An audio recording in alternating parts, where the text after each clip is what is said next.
Recovering Out Loud podcast. I'm your host, Charles Van Loucks. Today, I wanted to continue our segment of Ask an Addict. I've gotten a lot of good questions here, and I'll just dive right in.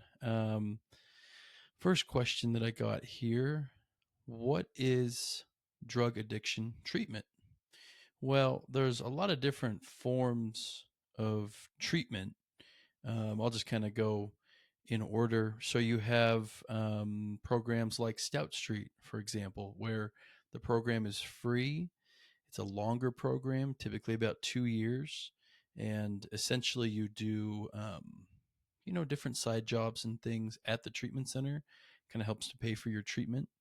So those are longer term, inpatient treatment, and then you have, kind of your typical inpatient treatment. That's like a Cedar or Harmony or any of those kind of places where you live at the facility for usually 30 days. Some places will have aftercare kind of built in, and you still live there, so it can be 30 to 90 days kind of thing. And it's a very controlled situation in terms of you don't have to worry about um, being tempted with drugs and alcohol because you're in a hospital-ish kind of setting. It's very controlled, so you're not going to have any substances there or anything like that. But while you live there, it's very much about one-on-one therapy, group therapy, different classes to learn coping skills and information about how drugs and alcohol affect the brain. And some places have like a family program as well, where toward the end of your stay at the treatment center, they'll have family members come in and you can address certain things with them and work on safety plans and communication and all kinds of good stuff. So it's a kind of a one-stop shop to learn a lot of the sort of basics of recovery.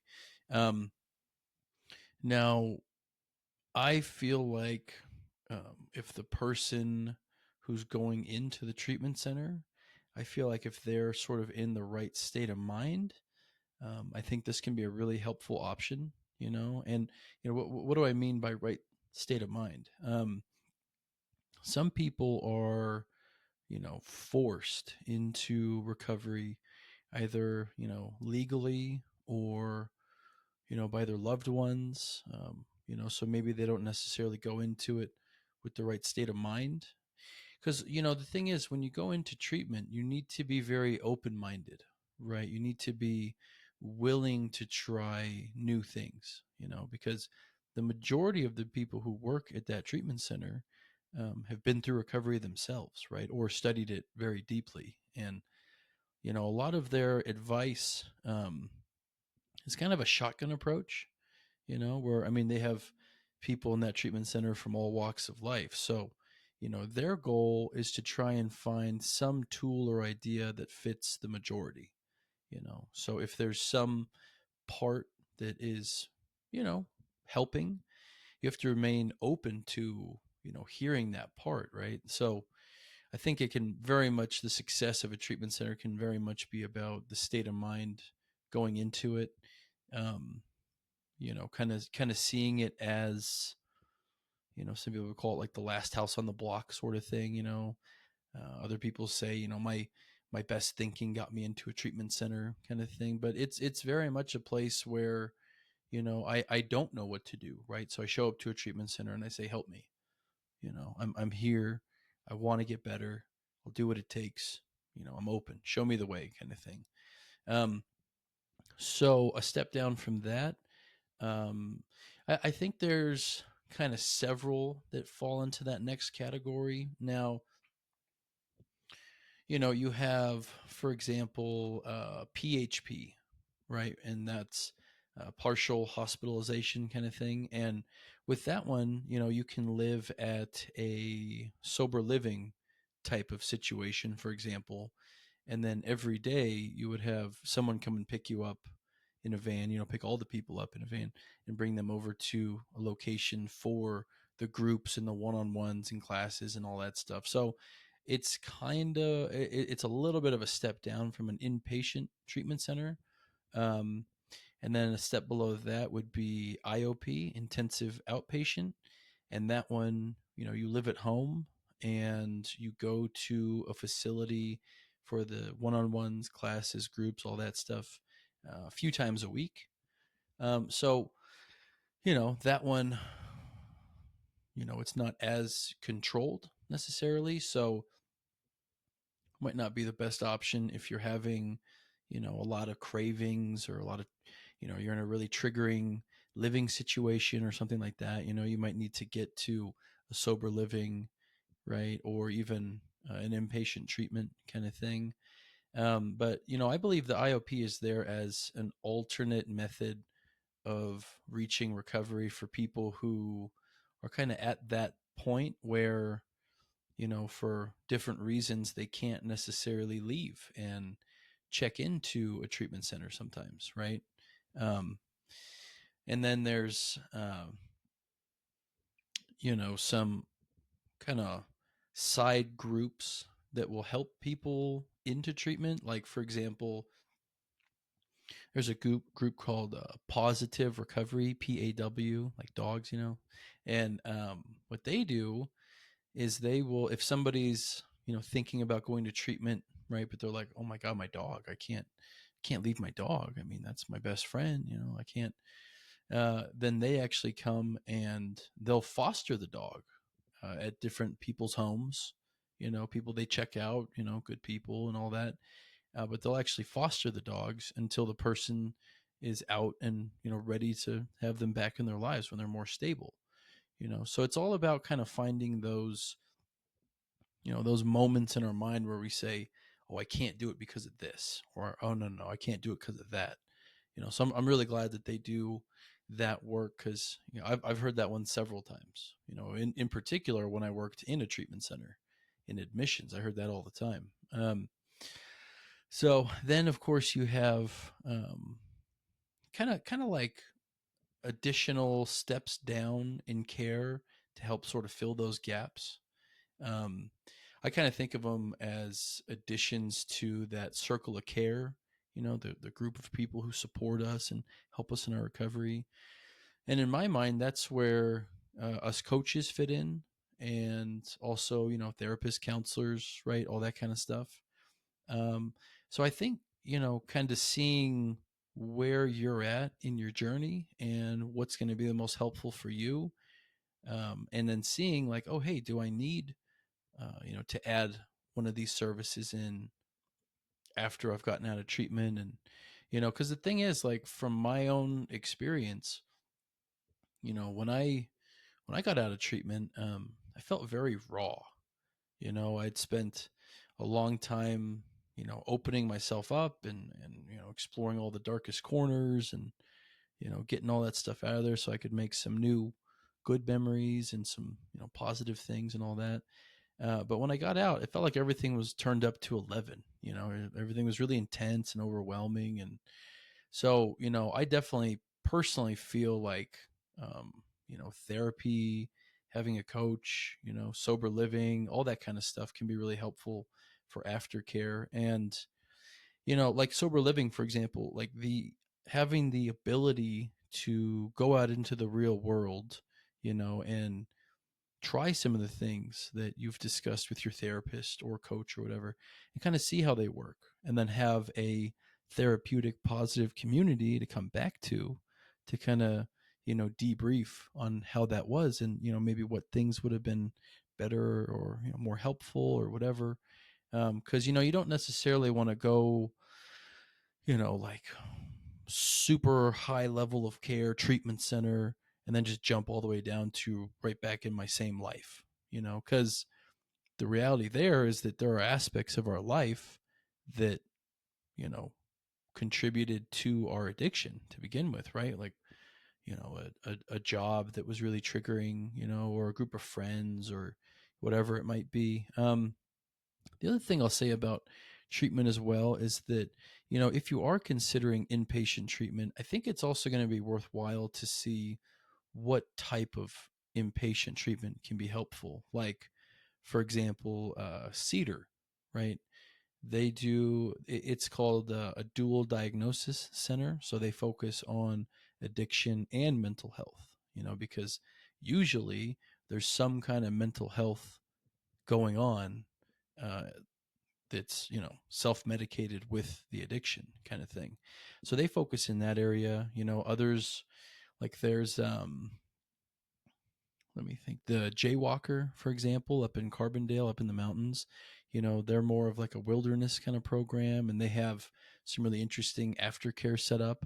They kind of have like a little town, a little like recovery town in the mountains, which is really cool. So, it's very much about what mixture is going to fit you best, and you can call these different treatment centers too, right? Like if you're on the fence about going to treatment, you can call them and ask them these kinds of questions.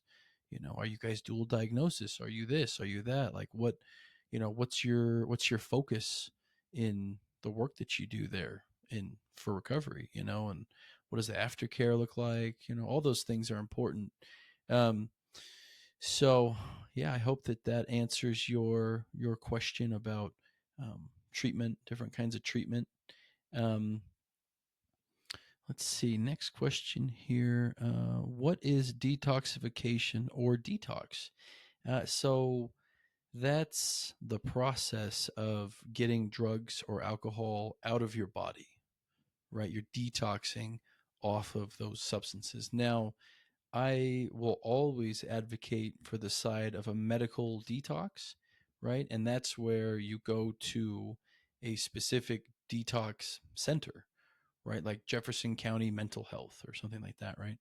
And you go there, and there are nurses who help you through those withdrawal symptoms that you're having, So, for example, if you're withdrawing off of an opiate, you might feel like you have the flu and, symptoms like that. So they're going to help you by trying to treat those individual symptoms and make you feel more comfortable going through it.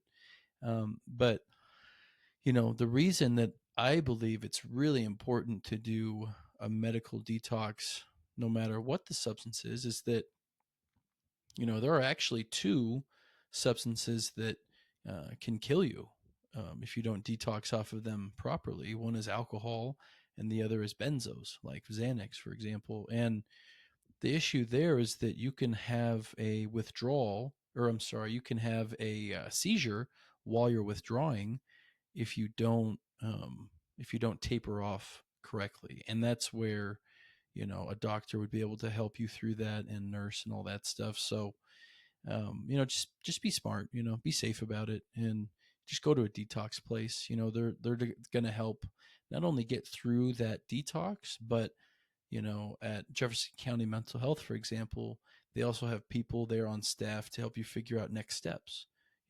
Like what does that look like? Do you need to go to a treatment center after that, right? Do you want a coach to hook you up with a coach? There's a lot of different resources that they can plug you into there. So because the whole goal is, once you have detoxed off of whatever your substance is, the whole goal is to get you into some kind of treatment so that you can, work through all the things that cause your addiction and, get back to life and, get life under control again and all that stuff. So it's definitely a helpful tool for sure.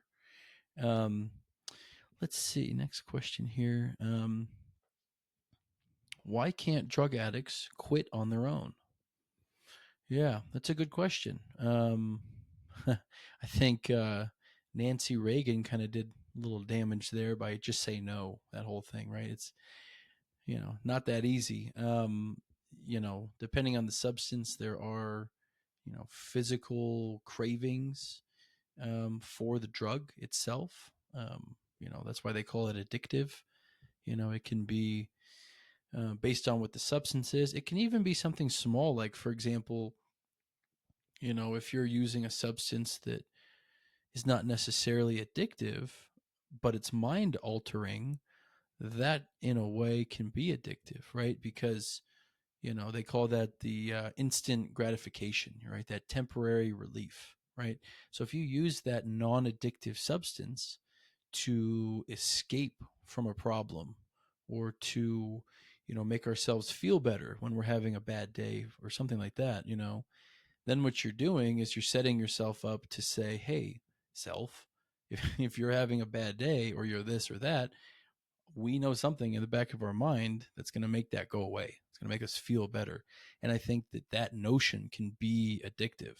I think that's, kind of the gray area, because it's kind of the same thing with, exercising too much or gambling, or, it all triggers that reward center of our brain, that exciting, thrilling part. And, sometimes that feeling can be addictive, so there's a lot of parts to that. But I would say that, the other part to, why can't they quit on their own? I think it also has to do with life as a whole. Sometimes, I mean, it differs, depending on the person and their situation, of course. But sometimes people are stuck in a living situation, for example, where all their friends or family or whatever around them are using. They're all part of that life, So to stay clean in a situation like that can be really difficult, right? And then that's where, having some hope with sober living can help, right? Because if we can get out of that, like if that's one of the main barriers keeping them from staying clean, you can remove yourself from that situation, get into a sober living, right? Get into a PHP, whatever it is. And then you can have that part of the equation figured out, So sometimes that can help, right? Sometimes it's, we see this big, massive cloud of problems and issues and things we have to do and legal troubles and CPS cases and all this stuff. And it's just overwhelming. There's just too much going on, and I think sometimes that can lead to, wanting to check out, you know, and, with that kind of thing, it's, we as coaches, we focus on, what, how can we help make that life less stressful, right? So instead of looking at that whole big, massive picture of things and troubles and all that, we want to zoom in on one specific thing, and once we get that one specific thing, then we can figure out a few steps toward accomplishing that, So, for example, if getting a person's driver's license, right, if that would make their life significantly easier, getting to work, taking the kids to daycare, whatever it is, we might want to examine getting your driver's license and see what steps are needed to get that, you know like, for example, the first step is, oh, I got to pay some fines, right? So let me save up some money, and when I have that amount, I'll pay the fines off, right? Next step might be, oh, I have to go and retake the test. Okay, let me brush up on what some of those signs are, and rules depending on what state you live in and stuff like that. And then you can get your license, right? But if you take it in that very incremental sort of approach, toward that big goal, then before you know it, you're checking lots of goals off your list, and we're not overwhelming ourselves either, because we're looking at just one small piece, you know, and I think that can be a really helpful way to go about it. Um, and then the other part too that I'll mention of, why people can't quit drugs sometimes and alcohol is, some people have, a lot of trauma, you know, and some people have, mental health issues that they're self-medicating for, and that kind of stuff, and that's where therapy and other tools like that can come in, so that people can figure out how to get past some of that trauma, how to work through it, and they can get, whatever's needed for the mental health, whether it's, medication to help refill certain chemicals that are depleted, like, for example, Xanax. If you use that for a long period of time, it can actually deplete that chemical in your brain. And then you need a certain type of SSRI antidepressant to refill that chemical in your brain. So sometimes, those are needed, you know, the prescriptions, I mean, right? So sometimes that kind of stuff is needed to get back to a balanced kind of place. Um, so there's a lot of pieces to it, and I think that's why it's so important to really jump in with a professional and try and figure some of that stuff out, And that's what they do in treatment centers. That's what they do in, one-on-one sessions, and I mean, all those tools kind of have their own, wheelhouse. So let's see, what's the next question here? Where do 12-step or self-help programs fit into treatment? Yeah, I think that can definitely be a very helpful tool. I've relied on that tool myself. Um, so the 12 steps specifically, those are very much about, self exploration, righting wrongs, kind of getting a grip on this whole addiction thing and how it got out of hand and making things right, you know. And I think it can be really helpful too. Like I learned for myself, when I went through, my first set of steps, I learned a lot about myself.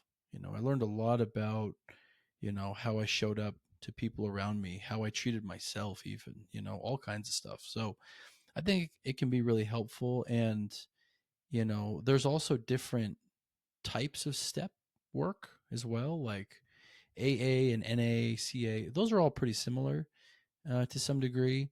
But you can also get into like ACA, Adult Children of Alcoholics, and that's different. That one, they focus more on like people pleasing and family of origin type stuff and all that work.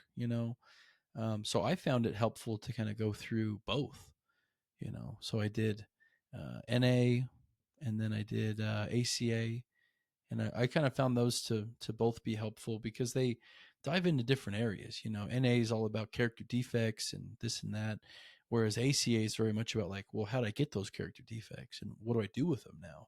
You know, so I think that can definitely be an interesting area to explore. I think also meetings can be helpful, depending on where you're at in your recovery as well. Like early on, I think it can be really helpful to sit in one of those rooms where they're having a meeting and just listen to people's stories, just listen to the experience, strength, and hope, of other people, and kind of get a grasp on, what you're going through, and find some like minded people, get some new friends, find a sponsor, go to some different fellowship events, have some fun as well, and then I think later on, in recovery, it can be more about, once you get some time under your belt, it can be more about remembering what those early days were like, going to meetings and hearing people going through the early days of, addiction and recovery. And, that can help people who have more time, even just getting out of your own head for a little while, like you can go sit in a meeting and, like, for example, if you're having a really bad day, right, and you're caught up in some drama or, whatever the case is, you can go sit in a meeting and get outside yourself for a little while, you know? And it, like if you sit in a meeting and really listen and really feel what the other people are sharing and put yourself in those shoes, right? 9 times out of 10, you're going to leave that meeting feeling better, feeling more connected, feeling more, empathetic, all that kind of stuff. So, I think it can definitely be a very helpful tool. And that's just it, right? There's millions of different ways to get clean and sober, right? It's not like a one size fits all sort of deal. So it's very much about, finding the correct mixture for you with all these different things that I've talked about, and seeing, what areas do I really need to beef up in my life? Do I have a lot of, trauma that I haven't worked through? Do I, um, do I have a friend group where I continue to relapse with them all the time? I mean, depending on what area is causing, the relapse or the barriers or whatever's going on, that's kind of an area to focus in, and I'll just touch quickly as well on the friend thing. Personally, I had to let go of like 90% of my friends, and it was just out of a place of caution for myself and my recovery. Now, I mean, they're all good people and everything. So I think, one day we might be good fits for one another again, you know? But my recovery has to come first, you know? And I let go of some longtime close friends, you know? I had to, you know, because I'm the only one who can take care of my own recovery, who can really put it first, who can cherish it, you know? Because I have to view my recovery today as the reason that I have my life today, you know, like it has to be that cherished. Um, so, and you know what? Good supportive friends that should be in your life, they'll understand that. You know, I'm sure they've seen you in that place and been worried at some point in time when you're in your active addiction. So, you know, I'm sure it's on their radar. But yeah, let me go to the next question here. Let's see. Can you ever get over a drug addiction? Absolutely. I'm coming up on, let's see, February 27th. I will have 10 years clean off of heroin and Xanax.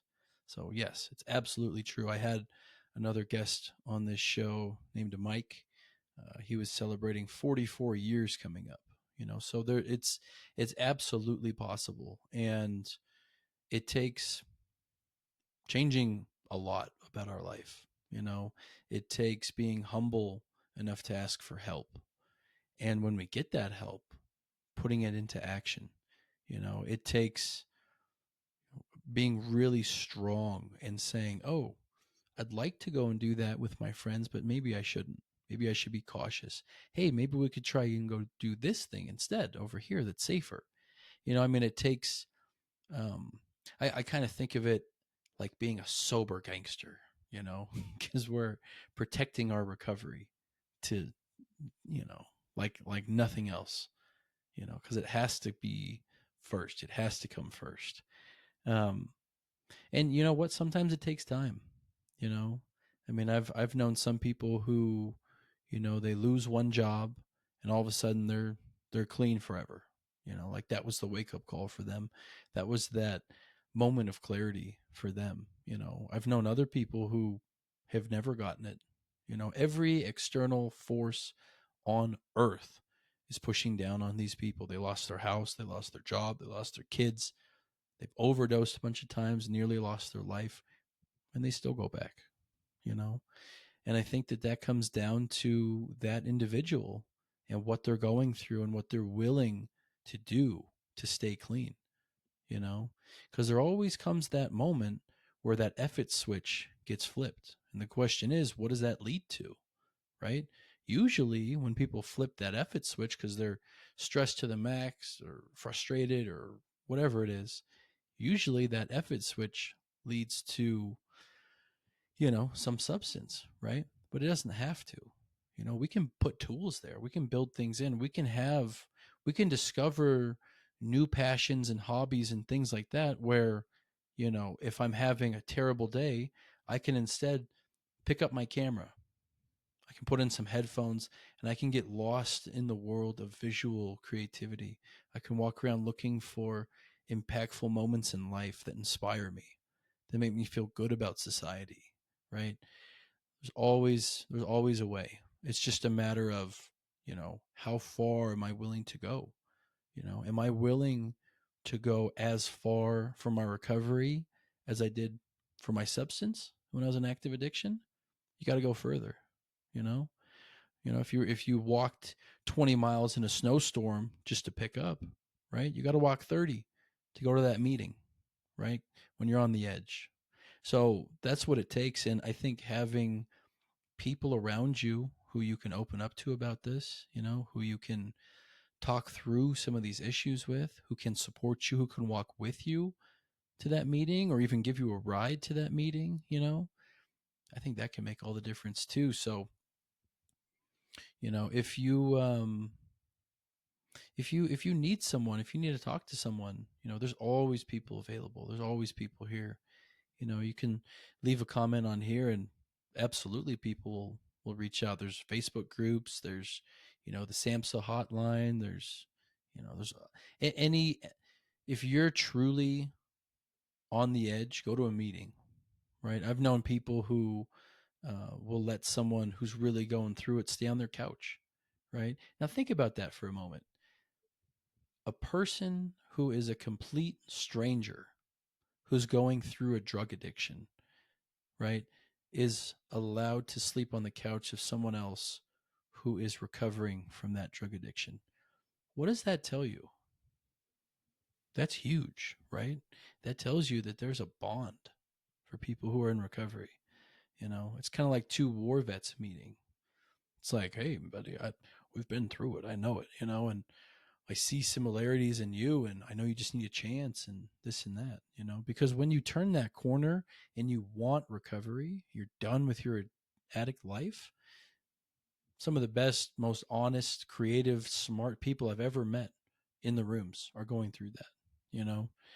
So I hope that this, helps to shine a light on some of these questions. And yeah, just, don't be afraid to open up about it, or don't be afraid to ask someone about it, because, if you're a support person, just because you haven't been through it doesn't mean that you can't help, right? It just means we have to ask a few more questions, you know, and really try to stretch to understand that other person, because it's not necessarily about whether I agree with you or not, right? Because if you've never been through addiction, you probably won't agree with the majority of the things people do in addiction, right? But if you really allow a safe space to communicate and open up and learn more, you might be able to stretch to understand, wow, I see that struggle. I hear the pain you're going through. How can I help? Right? Let me be that soundboard for you. Let me be that resource finder, right? Let me go to a meeting with you. I want to come celebrate when you pick up time with you, right? All those things, so don't be afraid to, jump into somebody's life like that and work with them. So I'll put my email down below, and if you have any questions that come up or anything like that, just shoot me an email, and I'd love to talk about them on the show. And yeah, let me know if you want to come on and be a guest too. That's always fun. So, all right, well, thank you for stopping by, and we'll catch you on the next one.